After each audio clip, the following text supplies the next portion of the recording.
చెప్పేదే జీవన్న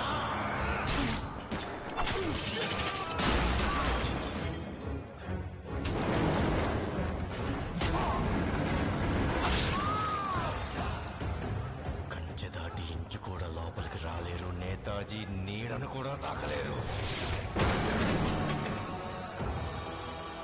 ఇక్కడ జరుగుతుంది యుద్ధం కాదు బెల్, ఊచకోత.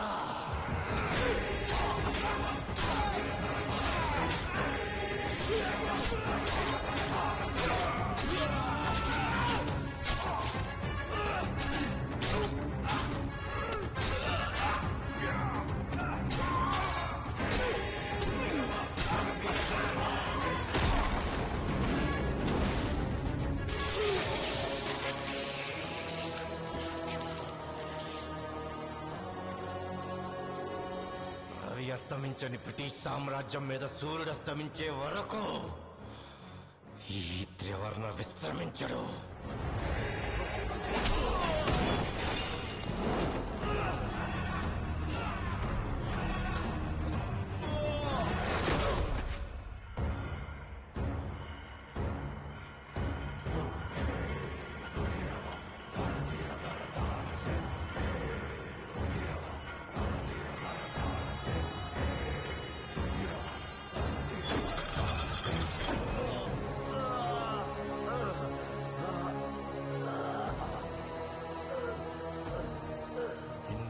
పర్వతాల నుంచి హిందూ మహాసముద్రం వరకు, బంగాళాఖాతం నుంచి పశ్చిమ తీరం వరకు ఈ భూమి మాదే.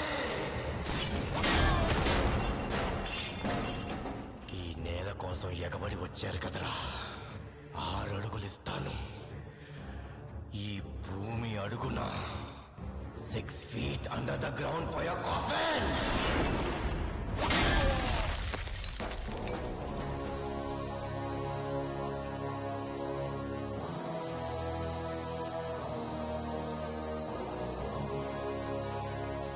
నన్ను క్షమించండి అన్న. ఒక్కసారి ఇంతమంది ఐఎన్ఐ ఏజెంట్స్ అరెస్ట్ అయ్యారంటే ఏం జరుగుతుందో అర్థం కావట్లేదు. మనలోని ఒక బ్రిటిష్ ఏజెంట్ ఉన్నాడు. వారిని పట్టుకునే వరకు నేతాజీతో సహా మన ఐఎన్ఐ ఏజెంట్స్ ఎవ్వరూ సురక్షితం కాదు. ఆ పని మీదే వెళ్తున్నాను. అప్పటి వరకు మీరందరూ జాగ్రత్త. కమాండో, మరి నేషుదా? ఓ ముఖ్యమైన మిషన్ అప్పగించాను. అది పూర్తి చేసే పనిలో ఉంది.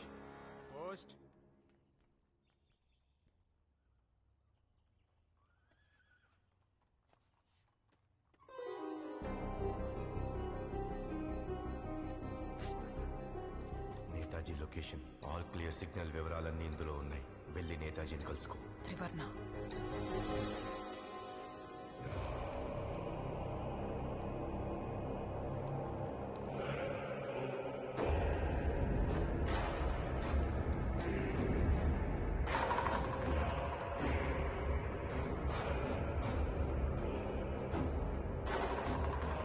Bloody hell. It's a massacre.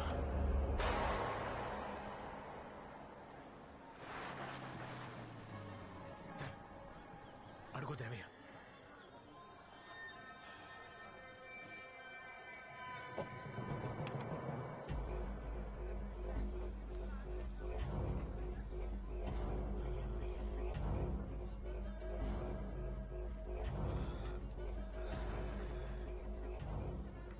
Zamindari కూతురు హత్య గురించి నీతో కొంచెం మాట్లాడాలి.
బంగ్లాకి మారుతాలను తయారు చేయమని చెప్పింది ఎవరు?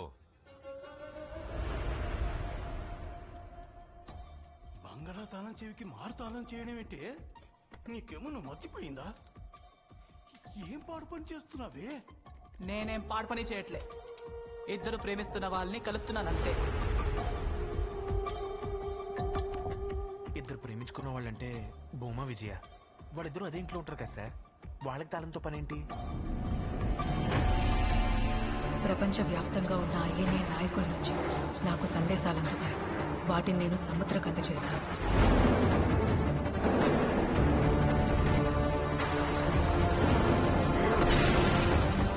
ఎవరో ఎవరికో సిగ్నల్ ఇస్తున్నారు శాస్త్రి. ఇద్దరు ప్రేమించుకున్న వాళ్ళంటే భూమా విజయ కాదు శాస్త్రి, రాణి దృష్టిలో నైషద సముద్ర.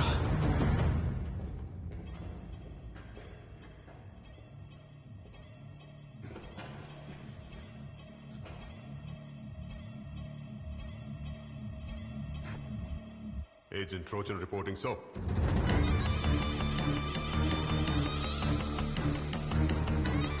Tell me, Trojan, ఎవరు చేశారు ఇదంతా?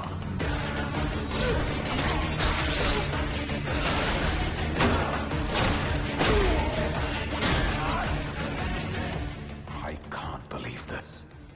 కోడ్ ఎలా లీక్ అయిందో తెలుసుకోవడం కోసమే వాడు రాసపాడు వెళ్ళాడు. వెనక్కి తిరిగి చూస్తే ఇన్వెస్టిగేషన్ లో వాడు వేసిన ప్రతి అడుగు వెనకాల వేరే అర్థం ఉంది సార్. మీరు కోడ్ మన చేతికి వచ్చింది చెప్పగానే షఫీని రంగూన్ పంపించి అతని ద్వారా నేతాజీ లొకేషన్ మార్చింది కూడా డెవిలే సార్. నువ్వు రంగూన్ వెళ్ళి రాజ్ బిహారీ బోస్కి కవర్ అందజేయి. ఇందులో నేతాజీ లొకేషన్కి సంబంధించిన ముఖ్యమైన సమాచారం ఉంది. ఈ లోపు నేను రాసపాడు వెళ్ళి మన ఆర్గనైజేషన్లో ఉన్న ఆ ద్రోహి ఎవరో తెలుసుకుంటాను. ఇంతకాలం నేతాజీని కాపు కాస్తున్న కవచం వాడే. Is their shield and their sword. త్రివర్ణ. ఇంతమందుండి ఒక్కడిని ఆపలేకపోయారా? సముద్రానికి ఆనకట్ట, త్రివర్ణకి అడ్డుకట్ట అసాధ్యం సార్. మన వాళ్ళు ఎత్తిన కత్తి దించేలోపు వాళ్ళకి 3 పోట్లు పడిపోతాయి. తుపాకీ గురి పెట్టేలోపు 3 తూటాలు దూసుకెళ్లిపోతాయి. ఇంత పెద్ద విధ్వంసం 10 నిమిషాల్లో ముగించి వెళ్ళిపోయాడంటే వాడి వేగమేంటో ఊహించుకోండి సార్. ఇంత పెద్ద ఫెసిలిటీ ఉంది, ఇంకో 50 మందిని పెట్టుండాల్సింది. ఇక్కడ ఇంకో 50 మంది ఉండుంటే ఇంకో 50 శవాలు చూడాల్సి వచ్చేది సార్. మందలో 1,00,000 గొర్రెలున్నా సింహం వస్తే వెనక్కే పరిగెడతాయి.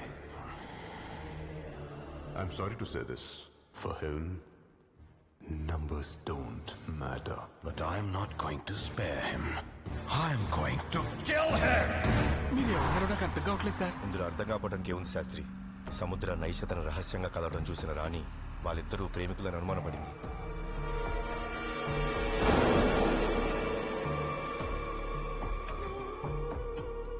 మీ ఇద్దరి సంగతి చాలా రోజుల నుంచి గమనిస్తున్నాను. ఈ రాకపోకలన్నీ జమీందార్కి తెలిసిపోయిందనుకో ఏం జరుగుద్దో తెలుసా?